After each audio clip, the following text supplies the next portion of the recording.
আচ্ছা, মোহনবাগান এবং জামশেদপুর এফসির মধ্যে লাস্ট ম্যাচটায় আমরা কি দেখলাম?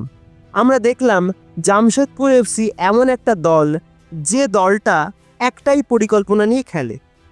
সে পরিকল্পনাটা কি?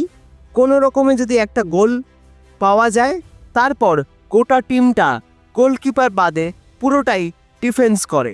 এছাড়া তাদের কিন্তু আর দ্বিতীয় কোনো পরিকল্পনা নেই, একটা আল্ট্রা ডিফেন্সিভ মাইন্ডসেট। তবে গত ম্যাচে মোহনবাগানের বিপক্ষে এই পরিকল্পনা কিন্তু সফল নাও হতে পারত, যদি ক্রেগ স্টুয়ার্ট যে সহজ গোলের সুযোগটা পেয়েছিলেন সেটা মিস না করতেন।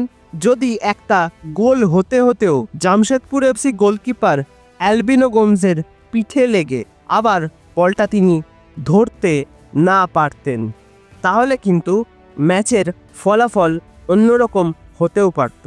কিন্তু প্রত্যেকবার এই একই পরিকল্পনা নিয়ে এমন একটা দল, যে দলটা গোটা টুর্নামেন্টে দুরন্ত পারফরমেন্স করেছে, যে দলটা সেট পিসে সবচেয়ে বেশি গোল করেছে, যে দলটা এই টুর্নামেন্টে লিগ স্টেজে সবচেয়ে কম গোল খেয়েছে, তাদের কি প্রতিবারই এই একই রকম স্ট্র্যাটেজির মাধ্যমে হারানো সম্ভব?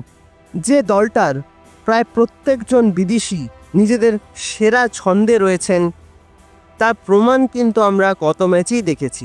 জেসন কামিংসের থেকে দুরন্ত একটা গোল, ওই ধরনের গোল কিন্তু কোনো গোলকিপারের পক্ষেই সেভ করা সম্ভব নয়। তবে মোহনবাগান যে এই ম্যাচটা জেতার জন্যই নেমেছিল, সেটা কিন্তু তারা তাদের পারফরমেন্সের মাধ্যমে গত ম্যাচে বুঝিয়ে দিয়েছে। হ্যাঁ, হয়তো চান্সগুলো যদি মিস না হতো বা শেষ মুহূর্তে যদি গোল কনসিড না হতো, তাহলে কিন্তু এই ম্যাচটা মোহনবাগান জিততেই পারত। তবে এই ম্যাচে আমরা আরও একটা জিনিস কিন্তু দেখলাম, একজন মোহনবাগান সমর্থক তার দলকে সমর্থন করতে গিয়ে আক্রান্ত হলেন। এই ধরনের ঘটনা সত্যি কিন্তু ভাবা যায় না, এই ধরনের ঘটনা কখনোই হওয়া উচিত নয়। আমি অবশ্যই তার দ্রুত সুস্থতা প্রার্থনা করি। কিন্তু এইবার প্রশ্নটা হলো যে সেকেন্ড লেগের যে ম্যাচটা মোহনবাগান খেলবে জামশেদপুর এফসির বিপক্ষে, সেই ম্যাচটা কিন্তু মোহনবাগান তার ঘরের মাঠে খেলবে। সেখানে কি একই রকম এই ডিফেন্সিভ স্ট্র্যাটেজি দিয়ে এই দলটাকে আটকানো সম্ভব? এখানে একটা প্রশ্নচিহ্ন কিন্তু থাকবে, কারণ জামশেদপুর এফসি লাস্ট কয়েকটা ম্যাচে যে দুরন্ত ডিফেন্সিভ পারফরমেন্স করেছে, তার নেতৃত্বে ছিলেন স্টিফেন এজে।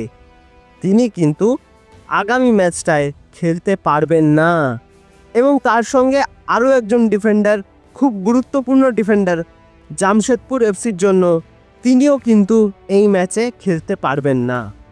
আর এই ম্যাচে মোহনবাগান প্লেয়াররা অবশ্যই চাইবে নিজেদের সেরা পারফরমেন্সটা নিজেদের ঘরের মাঠে সমস্ত সমর্থকদের সামনে উপহার দিয়ে আরও একবার নিজের দলকে আইএসএল ফাইনালে পৌঁছে দিতে। এই রকম একটা গুরুত্বপূর্ণ ম্যাচে স্টিফেন এজে এবং আশুতোষ মেহতার না থাকাটা মোহনবাগানের জন্য অনেক বেশি অ্যাডভান্টেজ। কারণ এই দলটায় অর্থাৎ মোহনবাগানে এমন কিছু প্লেয়ার রয়েছে যারা কিন্তু যে কোনো সময় যে কোনো ম্যাচের পার্থক্য গড়ে দিতে পারেন।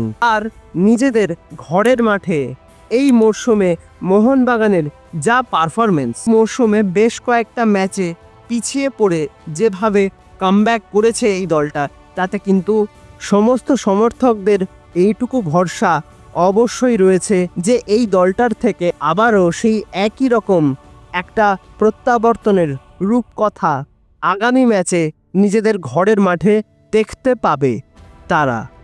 কারণ এর আগেও আমরা কিন্তু দেখেছি মোহনবাগানের প্রতিটা হোম ম্যাচে দর্শক কিভাবে তাদেরকে সাপোর্ট করেছে। এই ম্যাচে সেই সংখ্যাটা, সেই দর্শক সংখ্যা হয়তো আরও বাড়বে।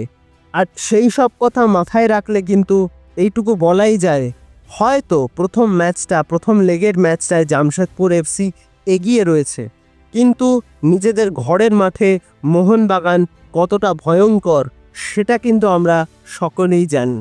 তো প্রত্যাশা অবশ্যই থাকবে আবারও একটা নতুন প্রত্যাবর্তনের সাক্ষী থাকার। তো তোমরা কি মনে করছো এই ম্যাচটা নিয়ে? তোমাদের কি মতামত অবশ্যই আমাকে কিন্তু কমেন্ট করে জানিও। ভিডিওটা ভালো লাগলে লাইক, কমেন্ট, শেয়ার এবং সাবস্ক্রাইব অবশ্যই করে দিও।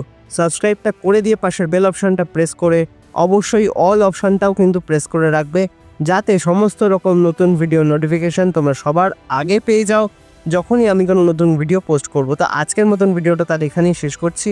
দেখা হবে আবারও পরবর্তী ভিডিওতে, নতুন কোনো দিন, নতুন কোনো সময়। তোমরা ভালো থেকো এবং অবশ্যই সুস্থ থেকো।